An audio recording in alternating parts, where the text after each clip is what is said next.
My dear students, today we are discussing a new topic on global security issues and concern. I hope you have already gone through my previous lecture on US hegemony.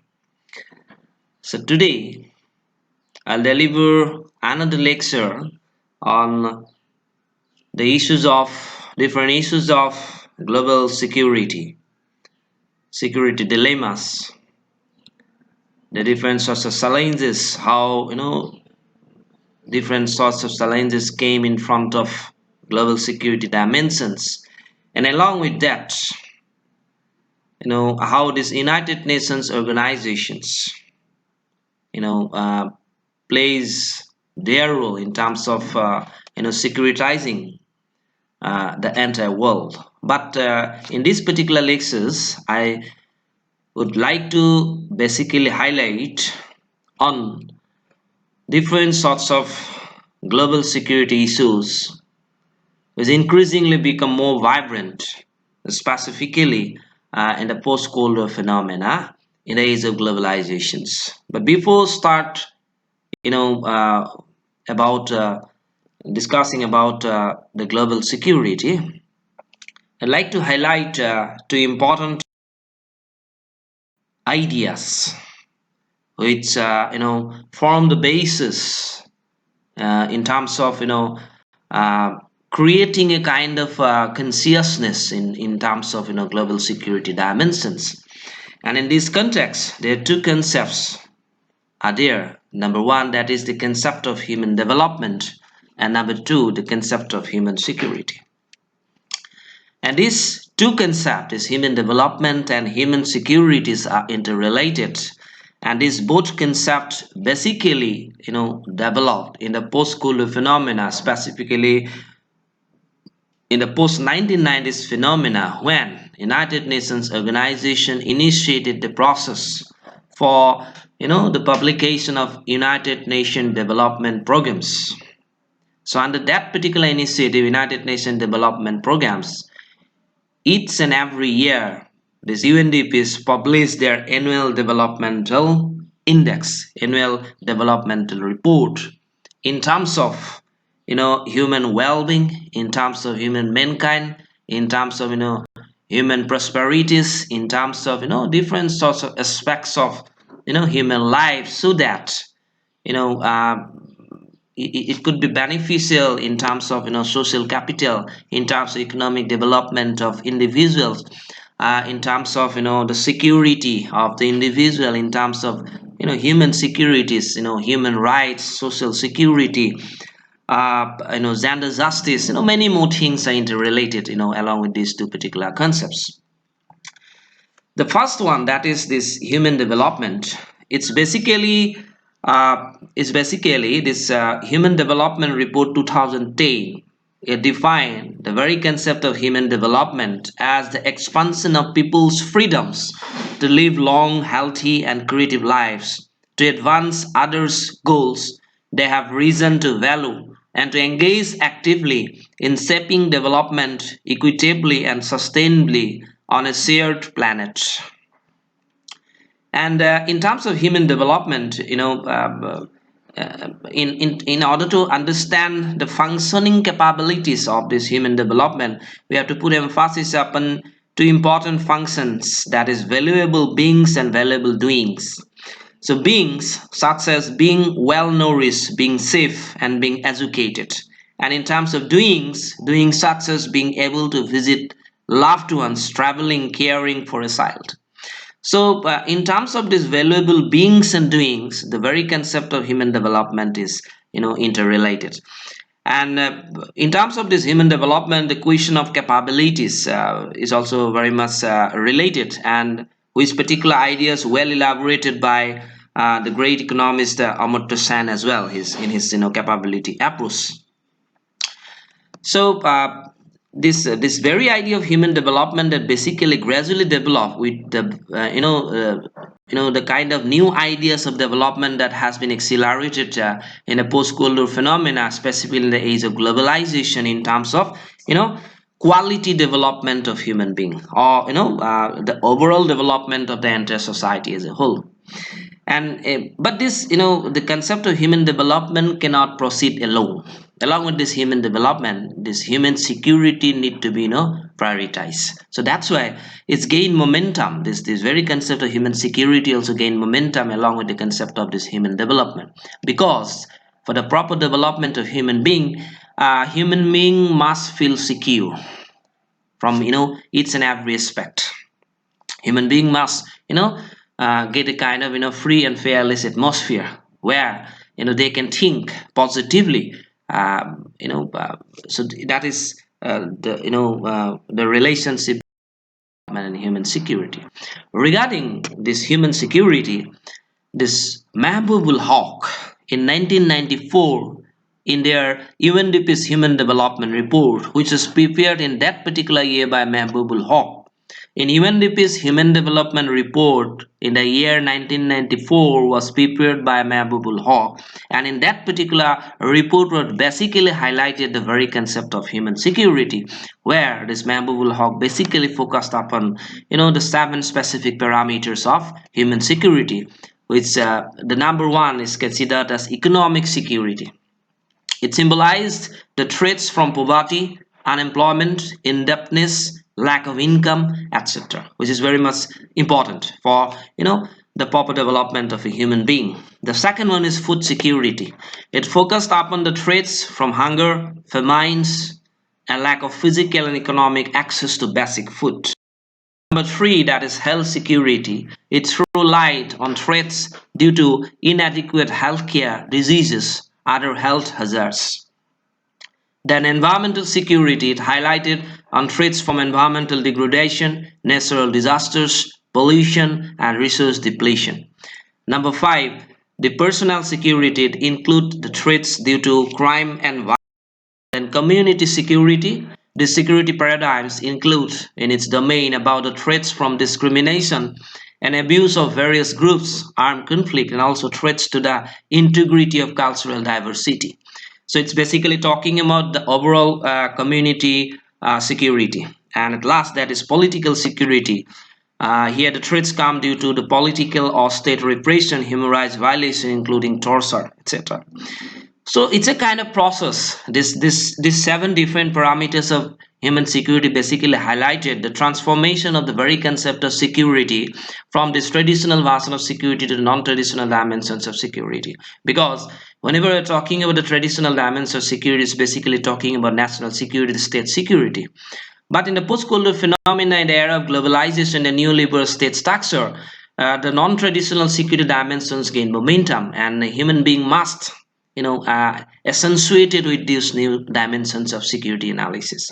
So that's why new parameters came into the forefront in terms of proper overall all-round development of human being, because this human development and human securities are interrelated.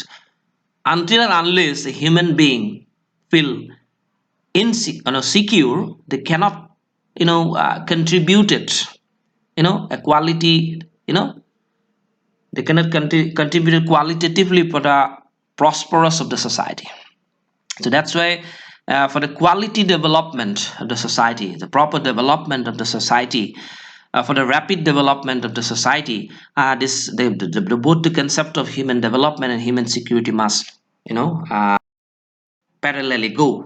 So in a nutshell, human security is a child who did not die, a disease that did not spread, a job that was not cut, an ethnic tension that did not explode in violence, a dissident who was not silenced. And this was the definitions provided by Human Security Development Report 1994, most probably page number 24. These quotations are available in that particular report, which as a whole highlighted the significance of human security. How the question of human security become more significant in present context, and in the age of globalization, since everything become global in character, so in the each and every aspects, each and every incidents, each and every happenings, each and every development that directly or indirectly related with the human life. So there's a close connections in terms of this human security and global security. If there's a human insecurity, that automatically transforms itself in a global insecurity domain. So it's very much important to understand the global security issues. We also have to understand the human security paradigms as well. There are a lot of goals that has been projected by Commission on Human Security to be achieved by all the members and non-member state of United Nations, because uh, this very initiative taken by United Nations organization under this UNDP, and since each and every member, there are, say for example, in present country we have 195 member countries of United Nations organization. They have to follow, if they have a firm belief in terms of human security, because the very objective of United Nations organization is based on for the establishment of international peace and security. So to realize that international peace and security, this human security is also very much important.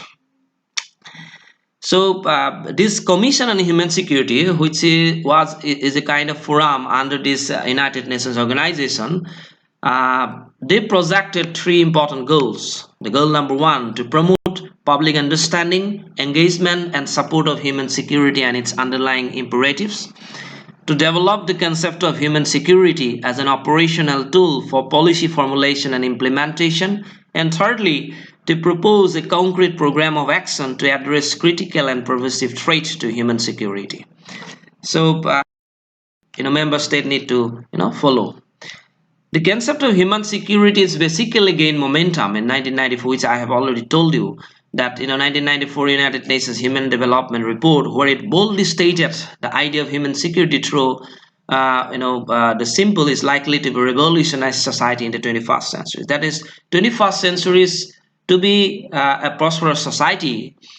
We must put emphasis upon the very concept of this human security, because this is a humanitarian concept. It's always talking about human space. It's always talking about human fulfillment. It's always talking about human mankind. It's always talking about human development. It's always talking about social security. It's always talking about social justice.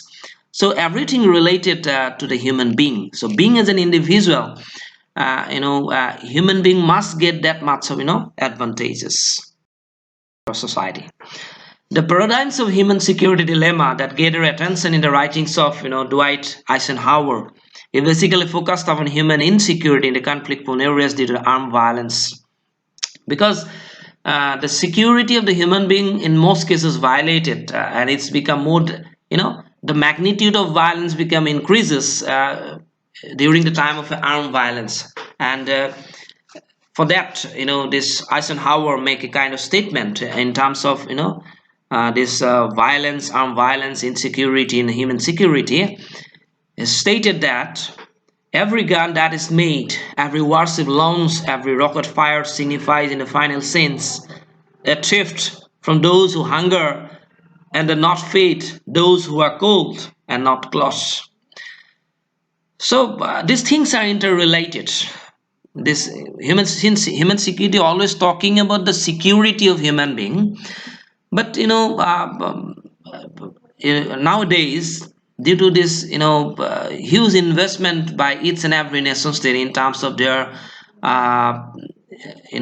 defense mechanism, in terms of their securitization, in terms of their arms and ammunitions, the question of poverty has been diluted. So there are lots of global insecurity issues, namely this terrorism, then human migration, clandestine trafficking, organized crime, the proliferation of weapons and technologies, drug trafficking, and many more. This terrorism, whenever we are talking about terrorism nowadays, this terrorism becomes global in character, it's a global terrorism. And the mindless and senseless activities that's conducted by these different sorts of terrorist groups, they increases the security dilemmas in different parts of the world. And as you all know, this Professor Jenkins' definitions, any activities inject primarily to inject fear in the minds of the people, that is basically known as this terrorism. Every kind of activities which primarily injected in order to, create fear in the minds of the people, that is terrorism, on the basis of which they can able to terrorize people. That is terrorism. So there may be the activities like kidnapping, there may be the activities of murdering, sabotaging, genocide, killings, bombarding, many more activities conducted by these terrorist groups in order to destabilize normalcy in a particular stabilized society. So this is one kind of crucial issues in terms of global insecurity. Then human migration. This migration of people from one place to the another place. Sometimes the migrations can be considered as a positive articulations, as a positive dimension of the society. But in most cases, this human migration of people from one region to the another region, that sometimes create a kind of increasing pressure to the new the area, that also a kind of security dilemmas. That means along with this human migration, it's a huge migration of people from one region to another regions. The new regions face the trouble like land pressure, economic pressure, and they may no longer capable enough to take that particular burden, that responsibilities. So that may evaporate another source of insecurity in that particular new places as a result of this huge amount of migration of people from another places to these new places. As a result of which, what happened is clandestine trafficking took place. The lots of illegal activities took place in these new regions, and for which ultimately leads to the organized crime. This is one kind of significant this dimensions in present context. There's an increased number of organized crimes in different parts of the world as a result of relative deprivation, as a result of aggression, frustration, relationship, as a result of poverty, as a result of frustration. Many more effects are there on the basis of which this problem increases. Then another aspects of this global insecurity, that is the proliferation of weapons and technologies. This proliferation of armaments, this proliferation of these armaments, these weapons of mass destructions, that also increases the security dilemmas in present context. Then another aspects of global insecurity, that is drug trafficking and arms trafficking. The trafficking of narcotic drugs, specifically in the landlocked regions. For example, in the context of South Asia, we have the problems of these narcotic drugs trafficking issues, which increases the cross-border security challenges as well in this South Asia specifically. So not only in the South Asia, in different parts of the world, this drug trafficking, this arms trafficking, these are some sort of problems in the underdeveloped regions, specifically the Asia, Africa, and Latin Americas. Say, for example, this India is considered to be the largest, importer of arms and ammunition, and this United States of America is considered to be the largest exporter of arms and ammunition. This Pakistan is considered to be the fourth largest, importer of arms and ammunition. So these countries like India, Pakistan, they are busy in terms of importing these arms and ammunition because there's a kind of huge border issues, the huge tension in the border. In terms of India, the China factories is also there. But other than that, along with these issues, the landlocked characters of South Asia. So, for example, this Myanmar, this Bhutan, these are the smaller regions of South Asia which are considered to be landlocked, and as a result of which, these landlocked characters, it increases the cross-border security challenges from one region to the another regions, and this drug trafficking, arms trafficking increases in this part of the world. Then this bank fraud nowadays, this banking sector, but very ironically, there's an increased number of bank fraud in each and every parts of the world, which also a kind of global insecurity issues. Data has been manipulated, data has been hacked. There's a kind of estimation, there's around $200 million are lost every half hour in the world due to frauds in the banking system. That means after every half an hour, people lost $200 million. It's a kind of world data. So there's a huge amount of this bank fraud increases nowadays. That is also violated the economic rights of the individuals. Then this regional conflict. as a result of this relative deprivations, the feeling of relative deprivation, frustration, aggression, relationship, from international relation perspective, the increased number of regional conflict, that also increases, because some kind of activity in the regional perspective, in the local perspective, but its consequences spread in the global context. So that is also kind of new dimensions of this global insecurity. Then the aggression on the state strategic cyberspace, because nowadays from state side as well, there's a kind of cyber department as well, and so has happened in terms of non-state actors as well. That means in a particular state-centric mechanism, there are some centrifugal forces and there are some centripetal forces. So this centrifugal forces always try to destabilize the situation by creating some sort of wrong practices. So on the basis of which, in the kind of cyber world as well, there's a kind of increasing number of cybercrime that also create problem in terms of this global security. There are some specific terms and names that has been related to the global security issues. Whenever we are talking about global security, we always use the word proliferation. So proliferation of what? That may be proliferation of weapons, that may be proliferation of informations, anything may be proliferated. So we have to stop these proliferations. Proliferation of people, proliferation of weapons, proliferation of data, because nowadays the data can be hacked. And nowadays, to win a war, you cannot use the bullet. You can win a war by hacking the data of your hostile partners. So this proliferation of everything needs to be stopped.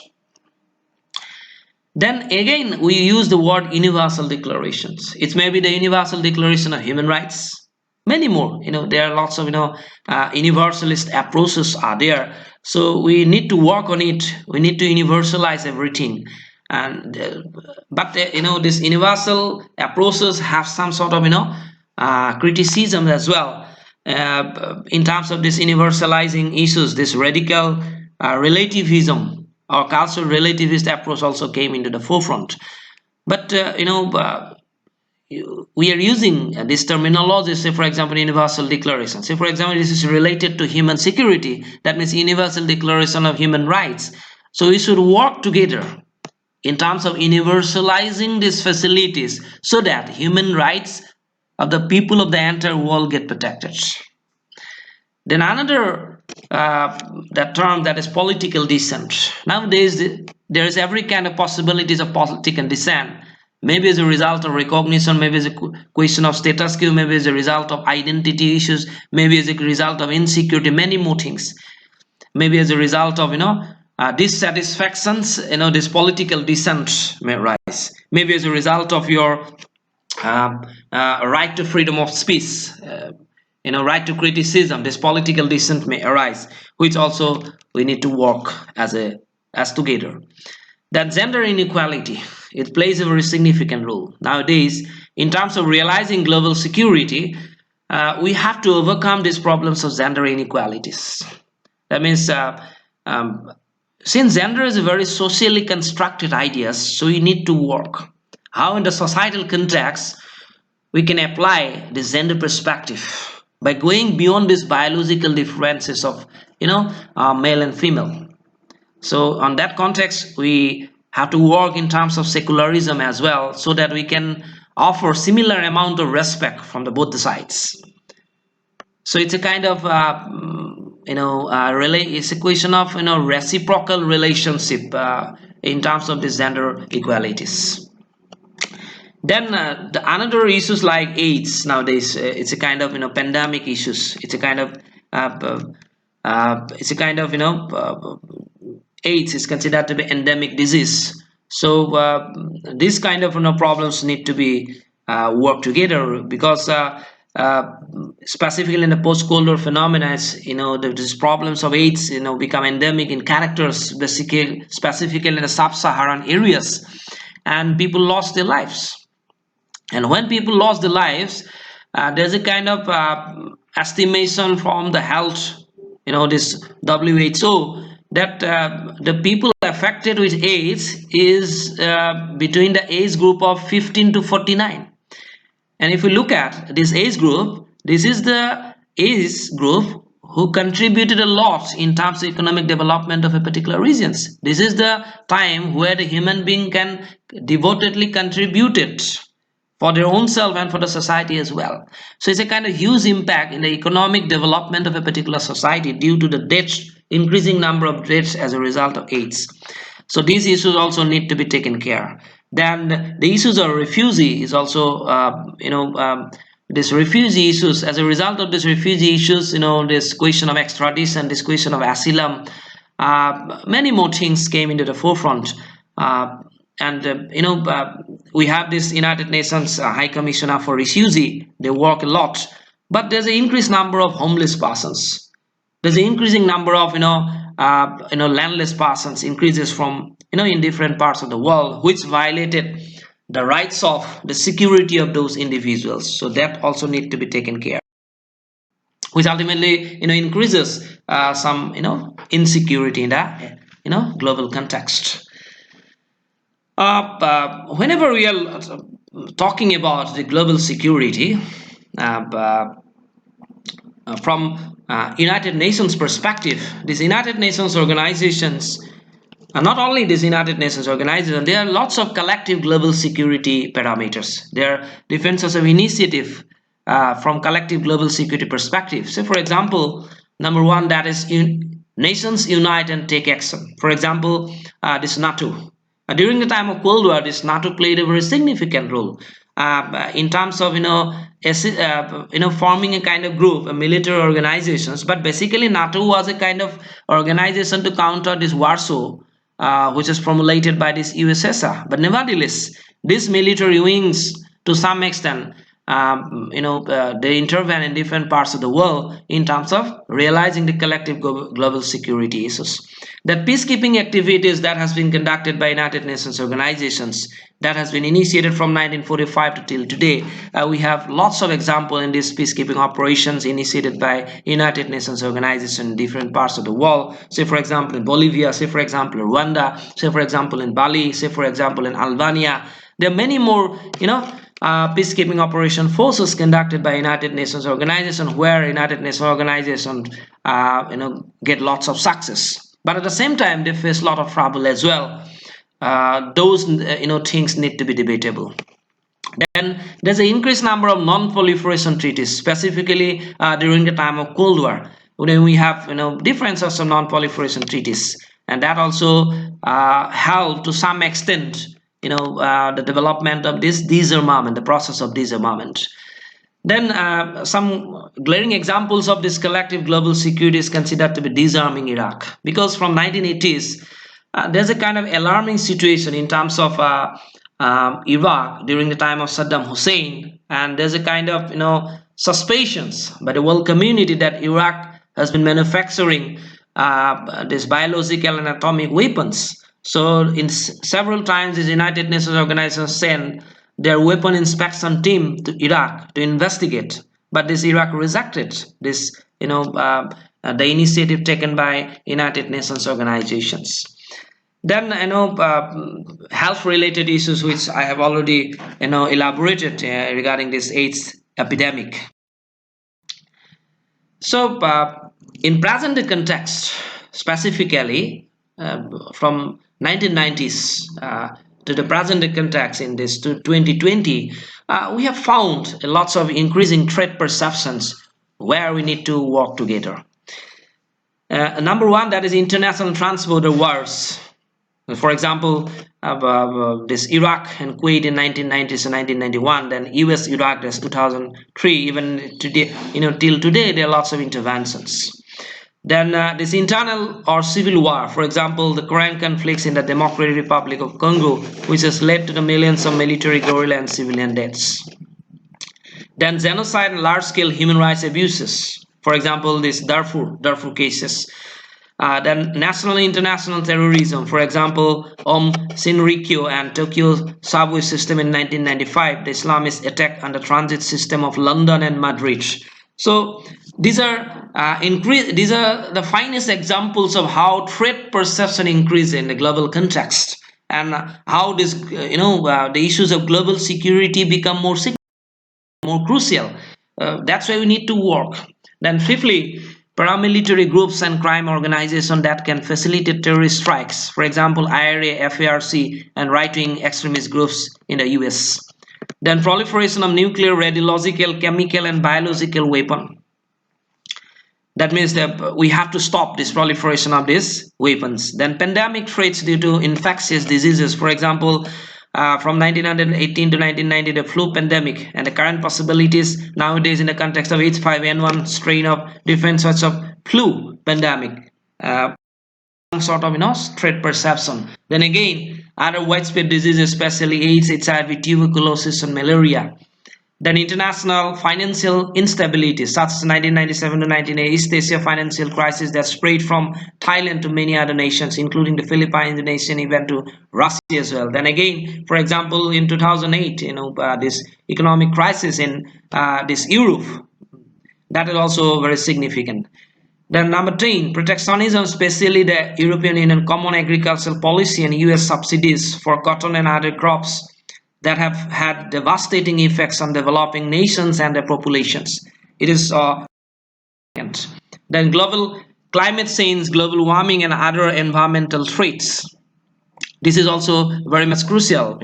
This global warming issues that also increasing threat perception in a global context. The natural disasters, including earthquakes, floods, hurricanes, tornadoes, and tsunamis. These are some, global security issues, security threat, which came into existence as a result of natural disasters. Then again, this poverty, hunger, this malnutrition.